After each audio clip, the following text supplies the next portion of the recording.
Nico Dwyer back here with another episode of This Day in Sports History. If you all liked what you see, leave a like down on the video and don't forget to comment and subscribe and share the video.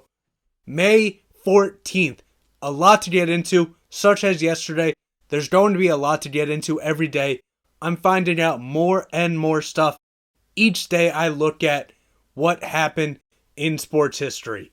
So starting out in sports history, we have the Washington Senators in 1913. We have one of the greatest pitchers of all time, the Big Train, Walter Johnson, in 1913. His scoreless streak ends at 56 innings. Yes, you heard that right. 56 innings. That's an insane scoreless streak right there. Yes, the game was different back then. Yes, it was the dead ball era still. But 56 innings, that's crazy to think about. In that game, Johnson, 6 innings pitched, 3 hits allowed, 1 earned run, 7 strikeouts, and maybe the craziest part of all of this is up to that point in the season, Walter Johnson's ERA was 0.3. Yes, 0.3. Just crazy to think.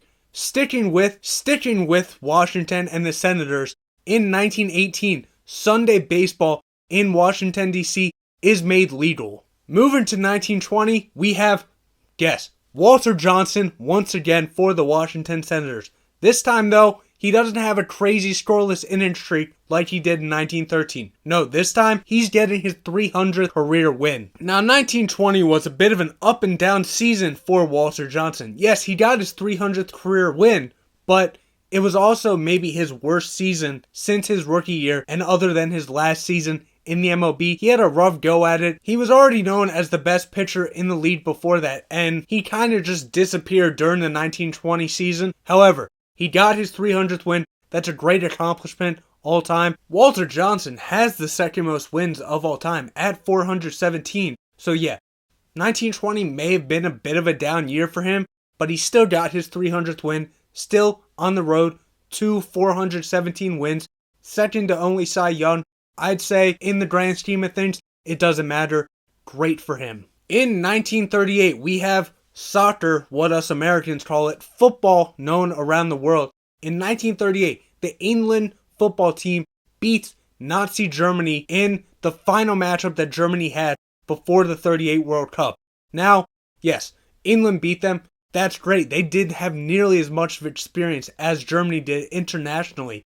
But one of the big stories that came from this was both teams gave the Nazi salute before the game. The picture will be shown. And this was kind of a good ties thing to show that there were good ties between England and Germany. Hey, it may not have been right, but that's what happened. But England showed up. They defeated Germany 6-3. In 1961, Sterling Moss won the Monaco Grand Prix by 3.6 seconds, making it a tight finish, but Sterling Moss ended his career in possibly the best way to end it. In 1967, and again, I will leave the link down in the description. This is partly what my article today is written on. 1967, one of the greatest baseball players of all time, Mickey Mantle, belts his 500th home run on this day in history against the Baltimore Orioles' Stu Miller.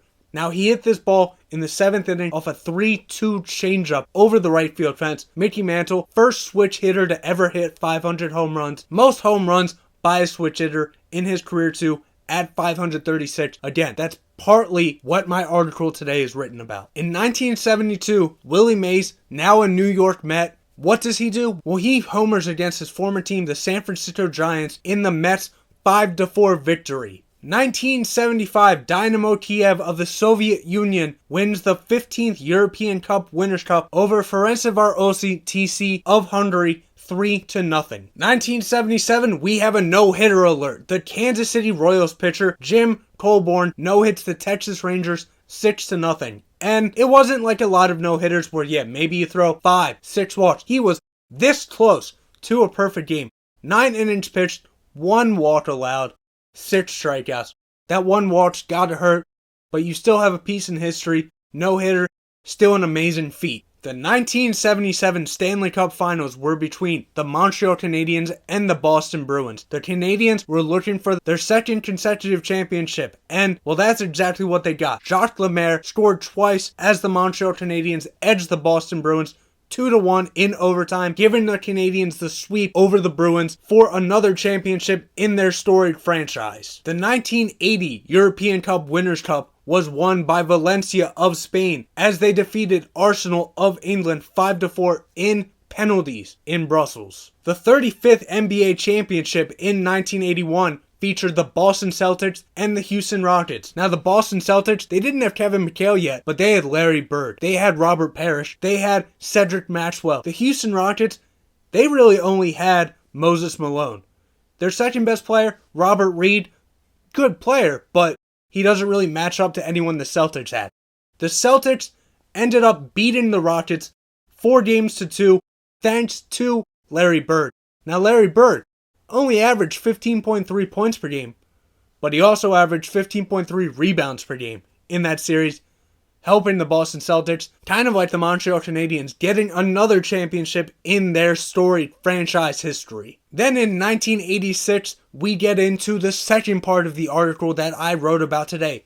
Mr. October, Reggie Jackson, hits his 537th home run today. Well, how does that fit into what I wrote today? Mickey Mantle, 500th home run today, ended his career with 536. Reggie Jackson hits his 537th home run in 1986, giving him a 1 home run lead over Mickey Mantle, passing Mickey Mantle on the all-time home run list. At that time, putting him at 6th all-time on the home run list. And he did that against eventual Cy Young and MVP winner that season, Roger Clemens, in the first inning. In 1988, Jose Oquendo becomes the first non-pitcher in 20 years to get a decision in a baseball game. He and the Cardinals ended up losing in 19 innings to the Braves, but it was necessary for him to pitch. The score was 5-5 in the 7th inning. Nobody scored until the 19th inning. Finally, the Braves came, got 2 runs. Oquendo gets the loss, but the first time that happened in 20 years. In 1995, part of the LPGA Championship Women's Golf at DuPont Country Club, Kelly Robbins wins her only major title, winning by 1 stroke over defending champion Laura Davies.